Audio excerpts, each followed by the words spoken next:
So Zachariah and Zion Branch were at USC. Now they're going to Georgia. Now, both of these guys were pretty highly touted recruits coming out of high school. And Zion Branch could be a good player. You go to a staff like Kirby Smart, I think that, or the one that Kirby Smart has, I should say, he is not the staff himself like Palpatine is the Senate, but, he kind of is.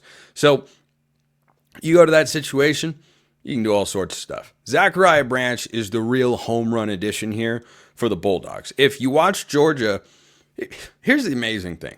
If you watched Georgia in their college football playoff quarterfinal against Notre Dame, you would have a great snapshot of what their entire season was. You look around and you go, boy, those guys look big and they look fast, and I don't think this defense is really that bad. I think they're pretty darn good on that side of the ball. Boy, the quarterback looks like he can throw it a little bit at times. Who's he throwing to? Those guys can't catch. It was bizarre. And it turns out, though Georgia attempted to reload in various ways, it did not work out this year. To replace Brock Bowers and Ladd McConkey, both of whom are starring in the NFL, Bowers individually, McConkey is the only competent receiver that Justin Herbert has on the Chargers. Replacing those guys wasn't as easy as it should have been. This is not a Georgia program that has suddenly just nosedived in recruiting. This is a program that recruits everything, everywhere, all at once, right? I think that was a movie. And I didn't see it, but I heard about it. I think it was good, but I, again, haven't seen it, so I'm not going to speak to it. But if I haven't seen or heard of it, it's probably about to win the Golden Globe for Best Picture or something like that. Oscars? I don't know. All gets confused. Anyway, Zachariah Branch is a Golden Globe caliber addition here in the transfer portal. So this is a strange thing to say.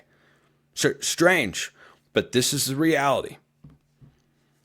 USC was not capable under Lincoln Riley of maximizing the full potential of a former 5-star wide receiver.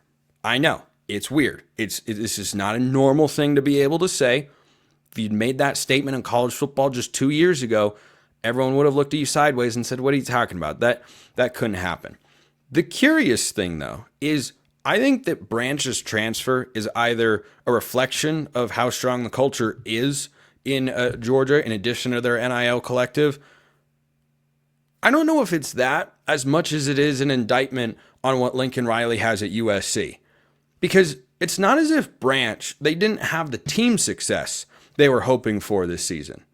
They ended up going 7-6 after, a 2-0 season against the SEC. They start with a win in Las Vegas against LSU. They end with a win in Las Vegas against Texas A&M. It was a fantastic football game. But Branch came in as one of the most highly regarded recruits of the Lincoln Riley era in Los Angeles. And in his true freshman season, he had 31 catches, 320 yards, and 2 touchdowns. And you kind of felt, there's another gear in there. And then this season, he takes a step forward.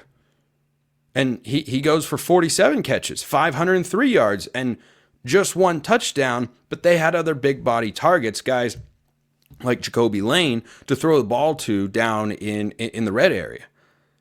Now, he also has a punt return and a kick return touchdown in his career and has been a dynamic return guy from the moment he set foot on campus.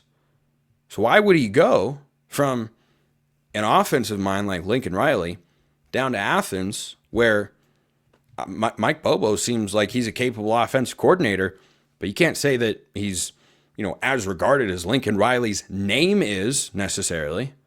Why would Zachariah Branch make that jump? I think it's twofold.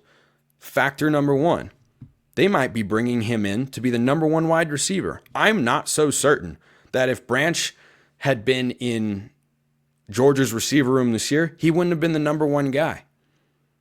Now, he's not a big body type, but he is at his peak an even twitchier and better version of Ladd McConkey, who is a really good football player. But McConkey is a guy that gives you some Hunter Renfrow vibes. I look at Zachariah Branch, and I see someone who's got even more explosiveness to him.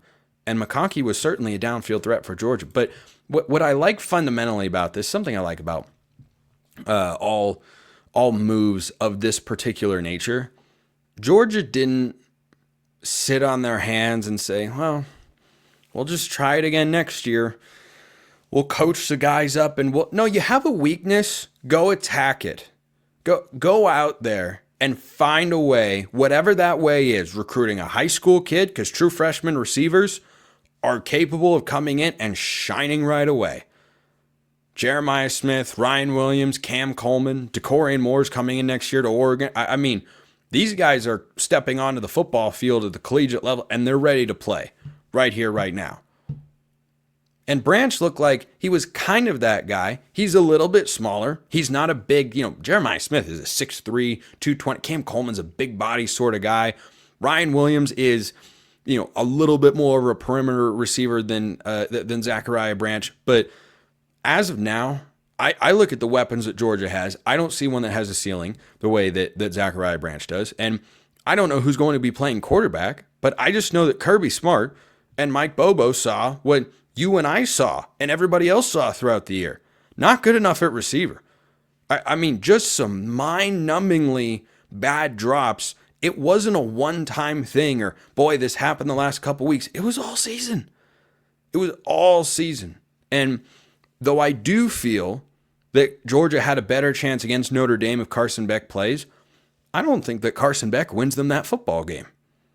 Because the other aspect of Georgia that is strange to say, I have no qualms with the defense, but there was inconsistent production from the quarterback position, number one. But number two, that offensive line did not live up to the billing. Did not live up to some of the recruiting rankings of guys up front or some of the preseason accolades that they perhaps had. Georgia was not a dominant team in the trenches. They couldn't run the football all season long. And their offensive line was giving up far too many pressures against Notre Dame. I know that's a good front, but that didn't used to matter when Georgia was in its heyday just a couple of seasons ago. So I don't know that this will be the last move, the last high-profile move, rather, that Georgia goes out and makes in the transfer portal, but it is certainly one that catches my eye, and I go, that makes a lot of sense. That makes a lot of sense. So why would Branch leave USC? Because he can go to Georgia and be the number one guy. And the second reason, I alluded to it earlier, I think he looks around at what's going on in Los Angeles, and I don't know how badly the coaching staff wanted to keep him or anybody there from this year's team that fell way short of my own expectations and many others' expectations as well, especially after that season-opening win against USC. They lost to Maryland. They lost to Minnesota this year. They blew a 14-point home lead against Penn State in a win that could have, kind of salvaged their season. They weren't able to sustain 4 quarters of quality play. I think Branch looked at that and said, I need a fresh start. Yeah, there's growth from year 1 to year 2, but this is a guy who can be a 1,000-yard receiver. That's the sort of talent profile that he has. Now the question becomes, who's throwing him the football? Is it Gunnar Stockton? I mean, it could be. You tell me, Georgia fans.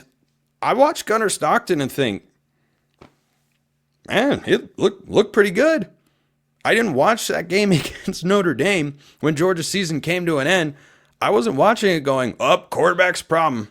Boy, they're really missing Carson Beck. Sure, there are a couple times where you miss Carson Beck, but Stockton can move. I saw him hit deep shots. I saw him make some good reads, and I saw some areas for growth. Kind of looks like he could be a starting quarterback next year. And by the way, Georgia won back-to-back national championships with Stetson Bennett. Stetson Bennett, a really good college football player, but nothing overly special.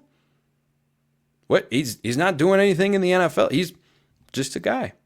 So I like the move for whoever Georgia has a quarterback next year. Adding a guy like Branch, I think, can have a lot of upside for the Bulldogs. Appreciate everyone listening. I will see you next time. And until then, hope you have a wonderful rest of your day.